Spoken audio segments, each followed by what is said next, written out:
नमस्कार दोस्तों, मैं अंकुर उपाध्याय स्वागत करता हूं आप सभी का एक बार फिर से अपनी नई वीडियो में। बाजार आज भी ऊपर खुला और ऊपर से नीचे आ गया। किस्मत हमारी इतनी खराब चल रही है आजकल कि अच्छी चीज़ों पे अच्छा रिएक्ट तो हम कर नहीं पा रहे हैं क्योंकि सेलिंग प्रेशर आ रहा है और जैसे ही कोई खराब खबर आ रही है बहुत बुरी तरीके से हम टूट रहे हैं। आज जो ये बाजार ऊपर से नीचे आया है इसके पीछे केवल और केवल एक ही कारण है दोस्तों, और वो कारण है प्रेसिडेंट ट्रंप। अब आप कहोगे अब उन्होंने क्या कर दिया। प्रेसिडेंट ट्रंप को उनकी कोर्ट कह रही है टैरिफ इलीगल है, मत करो। प्रेसिडेंट ट्रंप को उनकी इकोनॉमी की स्थिति भी दिख रही है कि जॉब्स खत्म हो रही हैं, इकोनॉमी में धीमापन दिख रहा है। रेट कट इस बार तो आ जाएगा लेकिन उसके बाद टैरिफ लगाने की वजह से जो इन्फ्लेशन बढ़ेगा वो कहां पहुंचेगा, ये सब उन्हें दिख रहा है लेकिन मान ही नहीं रहे। ऐसा लग रहा है कि अब वो एज अ प्रेसिडेंट काम नहीं कर रहे हैं, इंडिया को बस कैसे भी करके परेशान करना चाह रहे हैं। क्योंकि हमने एक दोस्त खोया तो चार दोस्त पा लिए, अब ये उन पर बर्दाश्त नहीं हो रहा। थोड़ा प्रेसिडेंट ट्रंप का स्वभाव ऐसा लगने लगा है ईगोइस्टिक टाइप कि मतलब ईगो हर्ट हो गया है उनका कि भैया मेरे को छोड़ दी, इन्होंने चाइना से दोस्ती कर ली, जापान से तो पहले से ही थे, रशिया के साथ दोस्ती और बढ़ गई, तो बर्दाश्त नहीं हो रहा वो। अब आज खबर क्या थी वो मैं आता हूं डायरेक्टली खबर पे। राउटर्स के हवाले से खबर है दोस्तों, और राउटर्स की ज्यादातर खबरें ऑलमोस्ट सटीक और ठीक ही मानी जाती हैं, इसीलिए बाजार ने शार्प रिएक्ट कर दिया। राउटर्स के हवाले से खबर यह है कि अब ट्रंप टैरिफ लगा सकते हैं इंडियन आईटी कंपनीज पे, और भारत का तो पूरा रेवेन्यू आईटी का यूएस से ही आ रहा है भैया, यूएस यूरोप से। अगर यूएस में आईटी पे टैरिफ लग गया तो ये देश के लिए बहुत बड़ा झटका होगा, क्योंकि आईटी लार्ज स्केल पे काम करता है, लार्ज स्केल पे पैसा आता है भारत में यूएस से, तो वो थोड़ा चिंता का विषय बन सकता है।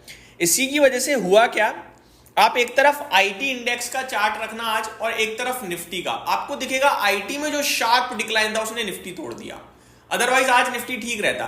तो ये एक सबसे बड़ा रीजन था जिसकी वजह से आज भारतीय बाजार नीचे दिख रहा है आप सभी को लाल निशान में, अदरवाइज ऊपर होना चाहिए था। आज आईटी का वेटेज भी ज्यादा है, बाकी डिटेल में मैं बात करूंगा इसके बारे में दिन के दौरान।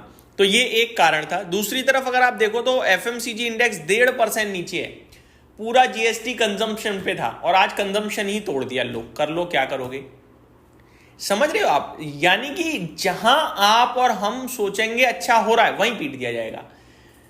सिंपल भाषा है यार कि इस समय बाजार खबरों पे रिएक्ट कर ही नहीं रहा, और कर रहा है तो केवल नेगेटिव खबरों पे कर रहा है, क्योंकि डर इतना ज्यादा बन गया है भारतीय बाजार में। अब किस चीज का है, वैल्यूएशन सब चीज तो सब दिख रही है क्लियरली, बट ठीक है एफएमसीजी आज प्रॉब्लम का विषय बनता हुआ दिख रहा है। सारे के सारे स्टॉक्स लाल निशान में, एकमात्र आपके लिए यूनाइटेड ब्रेवरीज है जो हरे निशान में ट्रेड कर रहा है, वो भी कभी भी लाल में फिसल सकता है। तो ये आपके लिए थोड़ा आज मार्केट का माहौल खराब है। अब सवाल ये उठता है खराब तो है, करे क्या दोस्तों। मेरे लिए 24,700 इंपॉर्टेंट था, 24,680 ट्रेड कर रहा है, नीचे आ गया है 700 के, बट मैं इसे कैसे नीचे मान लूं। ये केवल एक सेक्टर तोड़ रहा है बाजार को, वो सेक्टर परेशान है, बाजार अपने हिसाब से नहीं टूटा है, सेक्टर की वजह से टूटा है। तो लेवल्स तो ब्रेक हो गए हैं, लेकिन इस लेवल के ब्रेक होने में मेरे को लगता है वीकनेस वन साइडेड है, वरना मैं सोचता कि हाँ भाई वीक है। आईटीसी भी आज दम तोड़ रहा है भाई साहब, 2.5% नीचे है, और निफ्टी का टॉप लूजर में वही है, कॉन्ट्रीब्यूशन जो दे रहा है 20-21 पॉइंट का, फिर आईसीआईसीआई बैंक है, फिर इन्फोसिस है। तो 24,700 के ऊपर मिनिमम साइड पे चाहिए। अगर उसके नीचे ट्रेड कर रहा है और ज़्यादा लंबा से ट्रेड करेगा तो 24,600 और 550 स्क्रीन पे विजिबल हो सकता है। तो निफ्टी के लेवल्स तो मेरे हिसाब से थोड़ा सा खराब हो रहे हैं जब से खबर आई है। आगे मैं आप सभी के साथ बात करूं तो जीएमडीसी में तेजी देखने को मिल रही है आप सभी को। आज भर के 12% की रैली है, फर्स्ट क्राई 11% ऊपर है, नेटवेब टेक्नोलॉजी 7% ऊपर है, रतन इंडिया एंटरप्राइजेस में 6% की तेजी है, एसकेएफ 5% ऊपर देखने को मिल रहा है। ओला इलेक्ट्रिक टॉप लूजर है, 6% नीचे, 60 रुपये हो चुका है। 70 रुपये से आपसे कहा कि प्रॉफिट बुकिंग का सही समय है और अभी 60 आ गया है। कल या परसों इसमें एक खबर भी थी, एक बड़े फंड ने इसमें सेलिंग करी है बढ़ते समय में, तो वो थोड़ा नेगेटिव रोल प्ले कर रहा है। थी persistent, emphasis, ITC, action construction, Abbott India, भारतीय हेक्साकॉम में कुछ स्टॉक्स हैं जो टॉप लूजर्स की लिस्ट को इस समय लीड करते हुए दिख रहे हैं। आगे बात करें दोस्तों तो निफ्टी में अराउंड 31 स्टॉक्स नेगेटिव हैं, आईटीसी टॉप लूजर है, टीसीएस, इन्फोसिस, नेस्ले भी गिरावट दिखाता हुआ दिख रहा है। वहीं एमएनएम, इटर्नल, आइशर मॉडल में आपके लिए तेजी देखने को मिल रही है आज के सेशन में। बात करें कि यहाँ से आगे क्या ध्यान देना है, कहाँ वॉच आउट करना है, तो मेरे हिसाब से कुछ है नहीं यार इस समय। बस एक ही चीज़ है जो ये है कि निफ्टी 24,700 के नीचे नहीं जाना चाहिए था, जो कि है। बट अच्छी बात है कि वो 24,700 के नीचे केवल एक ही वजह से है, क्योंकि आईटी इंडेक्स पे प्रेशर है।